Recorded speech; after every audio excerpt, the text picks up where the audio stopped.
പ്രധാനമന്ത്രി നരേന്ദ്രമോദിക്ക് തായ്ലൻഡിൽ ഊഷ്മള സ്വീകരണം നൽകി ഇന്ത്യൻ സമൂഹം. 6ാമത് ബിംസ്റ്റെക് ഉച്ചകോടിയിൽ പങ്കെടുക്കാനായാണ് അദ്ദേഹം തായ്ലൻഡിലെത്തിയത്. തായ്ലൻഡ് പ്രധാനമന്ത്രി ഷിനവത്രയുമായി പ്രധാനമന്ത്രി കൂടിക്കാഴ്ച നടത്തും. നയതന്ത്ര ബന്ധം ശക്തിപ്പെടുത്താനുള്ള വിവിധ കരാറുകളിൽ പ്രധാനമന്ത്രി ഒപ്പുവെക്കുമെന്നാണ് അറിയാൻ സാധിക്കുന്നത്. ഐസൻ ജോസ് ചേരുന്നുണ്ട് വിവരങ്ങളുമായി. ഐസൻ, തായ്ലൻഡിലെത്തിയിരിക്കുകയാണ് പ്രധാനമന്ത്രി നരേന്ദ്രമോദി. അദ്ദേഹം ഭാരത സമൂഹത്തെ കണ്ടിരിക്കുന്നു. വലിയ വരവേൽപ്പാണ് അദ്ദേഹത്തിന് അവിടെ ലഭിച്ചത്. 6ാമത് ബിംസ്റ്റെക് ഉച്ചകോടിയിൽ പങ്കെടുക്കാനായി എത്തിയ അദ്ദേഹം തായ്ലൻഡ് പ്രധാനമന്ത്രിയുമായി നിർണായകമായ കൂടിക്കാഴ്ചകൾ നടത്തുമെന്നും അറിയാൻ സാധിക്കുന്നുണ്ട്. നിർണായകമായ ചില തീരുമാനങ്ങൾ ഇതിലൂടെ എടുക്കാൻ ആകും എന്ന് തന്നെയാണ് വിശ്വസിക്കേണ്ടത്, അല്ലേ?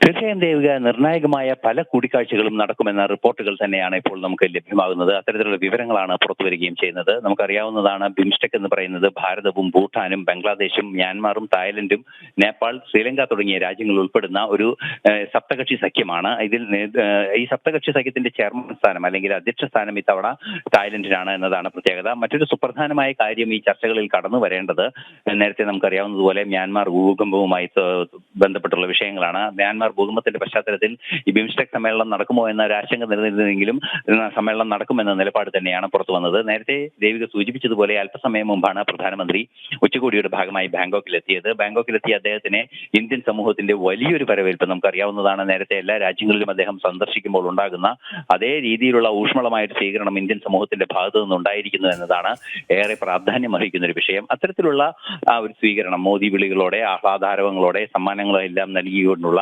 അദ്ദേഹത്തിനുള്ള സ്വീകരണം ലഭിച്ചിരിക്കുന്നു എന്നത് മറ്റൊരു സുപ്രധാനമായ കാര്യം തന്നെയാണ്. നേരത്തെ പറഞ്ഞതുപോലെ തായ്ലൻഡിന്റെയും അതുപോലെ തന്നെ മറ്റു രാഷ്ട്രങ്ങളുടെയും നേതാക്കളുമായും അത് പ്രധാനമന്ത്രിമാരുമായും എല്ലാം തന്നെ അദ്ദേഹം കൂടിക്കാഴ്ചകളും ചർച്ചകളും നടത്തുമെന്ന് തന്നെയാണ് അറിയാൻ സാധിക്കുന്നത്. നമുക്കറിയാവുന്നതാണ്, സമുദ്രവുമായി ബന്ധപ്പെട്ട നിരവധി വിഷയങ്ങളുണ്ട്. അതുപോലെ തന്നെ മയക്കുമരുന്ന് കള്ളക്കടത്തുമായി ഉള്ള വിഷയങ്ങളുണ്ട്. ഇതെല്ലാം തന്നെ ചർച്ചകൾ ഉയർന്നു വരും. അല്ലെങ്കിൽ ബിംസ്റ്റെക്കിന്റെ ചർച്ചകൾ ഈ കാര്യങ്ങളെല്ലാം തന്നെ ഉണ്ടാകുമെന്ന് തന്നെയാണ് അറിയാൻ സാധിക്കുന്നത്. അല്ലെങ്കിൽ ഇക്കാര്യങ്ങളിൽ ഊന്നി അതിനെ പ്രതിരോധിക്കാനുള്ള നടപടിക്രമങ്ങൾ എന്ത് എന്ന രീതിയിൽ, അല്ലെങ്കിൽ ഏതൊക്കെ നടപടികൾ സ്വീകരിക്കണമെന്ന രീതിയിലുള്ള ചർച്ചകൾ നടക്കുമെന്ന് തന്നെയാണ് അറിയാൻ സാധിക്കുന്നത്. സ്വാഭാവികമായും അത്തരത്തിൽ തുടർ ചർച്ചകൾ ഉണ്ടാകുമെന്നാണ് അറിയുന്നത്. മറ്റൊരു സുപ്രധാന വിഷയം, ബംഗ്ലാദേശിന്റെ പ്രധാനമന്ത്രി, അതായത് മുഹമ്മദ് യൂനിസുമായി, പ്രധാനമന്ത്രി സ്ഥാനം വഹിക്കുന്ന മുഹമ്മദ് യൂനിസുമായി അദ്ദേഹം പ്രധാനമന്ത്രി കൂടിക്കാഴ്ച നടത്തുമെന്നും അറിയാൻ സാധിക്കുന്നുണ്ട്. അത് ഭാരതത്തെ സംബന്ധിച്ചിടത്തോളം ഏറെ നിർണായകമാണ്. ബംഗ്ലാദേശിലെ നിരവധിയായ ഹിന്ദു വിരുദ്ധ ആക്രമണങ്ങളുടെ എല്ലാം പശ്ചാത്തലത്തിൽ വലിയ പ്രതിഷേധം ഭാരതത്തിന്റെ ഭാഗത്തു നിന്നുണ്ടാവുകയും ചെയ്തിരുന്നു. അത്തരത്തിലുള്ള ചില നടപടികളെല്ലാം തന്നെ വളരെ കൃത്യമായി ബംഗ്ലാദേശിലെ ഇത്തരത്തിലുള്ള പ്രശ്നങ്ങൾക്കെതിരെ ഉണ്ടാവുകയും ചെയ്തിരുന്നു. ആ ഒരു പശ്ചാത്തലത്തിൽ അവിടെയുള്ള ഹിന്ദു മൈനോറിറ്റീസിനെ സുരക്ഷിതരാക്കുന്നത് സംബന്ധിച്ച കൃത്യമായ ഒരു ആവശ്യം ഉന്നയിക്കപ്പെടുക തന്നെ ചെയ്യുമെന്നാണ് നിലവിലെ സൂചനകളിൽ നിന്നും മനസ്സിലാക്കാൻ സാധിക്കുന്നത്. അത്തരത്തിൽ വിവിധങ്ങളായ നയതന്ത്ര തലത്തിലും അല്ലാതെയുമുള്ള വിവിധങ്ങളായ വിഷയങ്ങൾ നിലനിൽക്കുന്ന ഈ ചർച്ചകൾക്കിടയിൽ എന്നാണ് ഏറെ പ്രാധാന്യം അർഹിക്കുന്ന ഒരു വിഷയം. തീർച്ചയായും ബിംസ്റ്റെക് ഉച്ചകോടി ഇന്ന് നടക്കുക, ഇന്ന് 3-ാം തീയതി 4-ാം തീയതിയുമായി നടക്കുന്നതിൽ ഇന്ന് വിദേശകാര്യമന്ത്രിമാരുടെ സമ്മേളനമായിരിക്കും നടക്കുക. സ്വാഭാവികമായും അത്തരത്തിലുള്ള ഉച്ചകോടികളുടെ എല്ലാം തന്നെ ആദ്യ ദിവസത്തിൽ വിദേശകാര്യമന്ത്രിമാരും അതുപോലെ തന്നെ അതുമായി ബന്ധപ്പെട്ട വിദേശകാര്യ വിഭാഗവുമായി ബന്ധപ്പെട്ട ഉന്നത ഉദ്യോഗസ്ഥരുമായിരിക്കും ചർച്ചകളിൽ പങ്കെടുക്കുകയും ഒരു മാപ്പ് തയ്യാറാക്കുന്ന രീതിയിൽ, അല്ലെങ്കിൽ ഒരു റോഡ് മാപ്പ് തയ്യാറാക്കുന്ന ഒരു പ്രവൃത്തിയായിരിക്കും ഇന്ന് നടക്കുക. നാളെയാണ് ബിംസ്റ്റെക് ഉച്ചകോടി നടക്കുന്നത്. അതിലാണ് പ്രധാനമന്ത്രി പങ്കെടുക്കുകയും ചെയ്യുക. ദേവിക, ഐസൻ, നയതന്ത്ര ബന്ധങ്ങളുമായി ബന്ധപ്പെട്ടുള്ള തുടർ ചർച്ചകൾ ഉണ്ടാകുമെന്ന് അറിയാൻ സാധിക്കുന്നുണ്ട്. തായ്ലൻഡുമായുള്ള ഭാരതത്തിന്റെ കൂടുതൽ ശക്തമായ ബന്ധത്തിലേക്ക് ഈ ചർച്ചകൾ വഴി നയിക്കുമെന്നുള്ള കാര്യത്തിൽ സംശയമൊന്നുമില്ലല്ലോ. തീർച്ചയായും തായ്ലൻഡ് മാത്രമല്ല, അനുബന്ധമായി പല രാജ്യങ്ങളുടെ നേതാക്കളുമായും പ്രധാനമന്ത്രി കൂടിക്കാഴ്ച നടത്തുന്നുണ്ട് എന്നാണ് അറിയാൻ സാധിക്കുന്നത്. സ്വാഭാവികമായും മ്യാൻമാറിന്റെ വിഷയം വലിയൊരു ചർച്ചാ വിഷയമാകുമെന്ന് തന്നെയാണ് അറിയാൻ സാധിക്കുന്നത്. മാത്രമല്ല, നയതന്ത്ര തലത്തിൽ ഈ രാജ്യങ്ങൾ തമ്മിലുള്ള ബന്ധം, വിസയുമായി ബന്ധപ്പെട്ട വിഷയങ്ങളുണ്ട്. അതുപോലെ തന്നെ നേരത്തെ നമ്മൾ സൂചിപ്പിച്ചതുപോലെ ഈ കടലുമായി ബന്ധപ്പെട്ട നിരവധിയായ വിഷയങ്ങളുണ്ട്. കടലുമായി ബന്ധപ്പെട്ട വിഷയങ്ങളിൽ മാരിടൈം സുരക്ഷ ഉറപ്പാക്കുന്നതും അതുപോലെ തന്നെ അനുബന്ധമായ കള്ളക്കടത്തുകളെല്ലാം തന്നെ തടയുന്നതും മറ്റൊരു പാത, അതായത് നേരത്തെ ശക്തമായ രീതിയിൽ ഭാരതത്തിലേക്ക് മയക്കുമരുന്ന് കടത്തുന്ന പാത അടയ്ക്കാൻ സാധിച്ചിട്ടുണ്ട് ഭാരതത്തിന്റെ സംവിധാനങ്ങൾക്കും അതുപോലെ തന്നെ അന്താരാഷ്ട്ര സംവിധാനങ്ങൾക്കും എല്ലാം തന്നെ.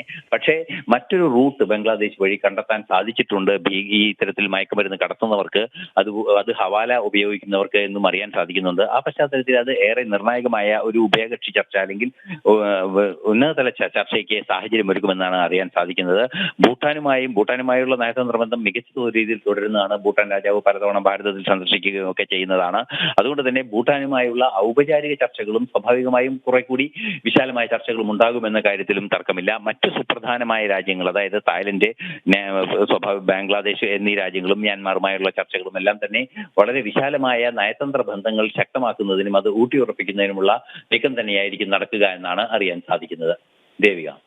അവിടെയുള്ള ഭാരത സമൂഹം അദ്ദേഹത്തെ വലിയ രീതിയിലുള്ള സ്വീകരണമാണ് നൽകിയത്. മാത്രമല്ല, എത്ര ദിവസത്തെ സന്ദർശനത്തിനാണ് അദ്ദേഹം അവിടെ എത്തിയിരിക്കുന്നത്? എന്നായിരിക്കും പ്രധാനമന്ത്രി മടങ്ങുക? ാണ് ഇപ്പോൾ പ്രധാനമായും ഷെഡ്യൂൾ ചെയ്യപ്പെട്ടിരിക്കുന്നത്. പ്രധാനമന്ത്രി തായ്ലൻഡിലെത്തി നാളെ ഉച്ചകോടിയിൽ പങ്കെടുത്തതിന് ശേഷം തിരികെ എത്തും എന്ന സൂചനയാണ് ഇപ്പോൾ നമുക്ക് ലഭ്യമായിരിക്കുന്നത്. എന്നാൽ ഇത് സംബന്ധിച്ച് കൃത്യതകൾ കുറെ കൂടി വരാനുണ്ട്. ഒരു പക്ഷേ വീണ്ടും ഒരു ദിവസം കൂടി പ്രധാനമന്ത്രി അവിടെ തങ്ങാനുള്ള സാധ്യതയുണ്ടോ എന്ന ചർച്ചകളും തന്നെ നടക്കുന്നുണ്ട് എന്നാണ് അറിയാൻ സാധിക്കുന്നത്. നിലവിലെ സാഹചര്യത്തിൽ തായ്ലൻഡിൽ എത്തിയിരിക്കുന്ന പ്രധാനമന്ത്രി നാളെയായിരിക്കും ബിംസ്റ്റെക്കിന്റെ സുപ്രധാനമായ ഉച്ചകോടിയിൽ പങ്കെടുക്കുക. ഇന്ന് വിദേശകാര്യമന്ത്രിമാരുടെ യോഗവും അനുബന്ധ യോഗങ്ങളുമായിരിക്കും നടക്കുക എന്നാണ് അറിയാൻ സാധിക്കുന്നത്. തീർച്ചയായും ഇന്ന് നടക്കുന്ന ഉഭയകക്ഷി ചർച്ചകൾ, അതായത് മറ്റ് രാജ്യത്തിന്റെ നേതാക്കളുമായുള്ള അല്ലെങ്കിൽ തായ്ലൻഡ് പ്രധാനമന്ത്രിയുമായുള്ള ചർച്ചകൾ, അത്തരത്തിലുള്ള ചർച്ചകളെല്ലാം തന്നെ നടക്കുന്ന ഒരു സാഹചര്യം ഉണ്ടാകും. ആ ഒരു സാഹചര്യത്തിൽ വീണ്ടും കുറെ കൂടി വിശാലമായ ചർച്ചകൾ നടക്കാനുള്ള സാധ്യതയും തുറന്നു കിട്ടുമെന്ന് തന്നെയാണ് മനസ്സിലാക്കാൻ സാധിക്കുന്നത്.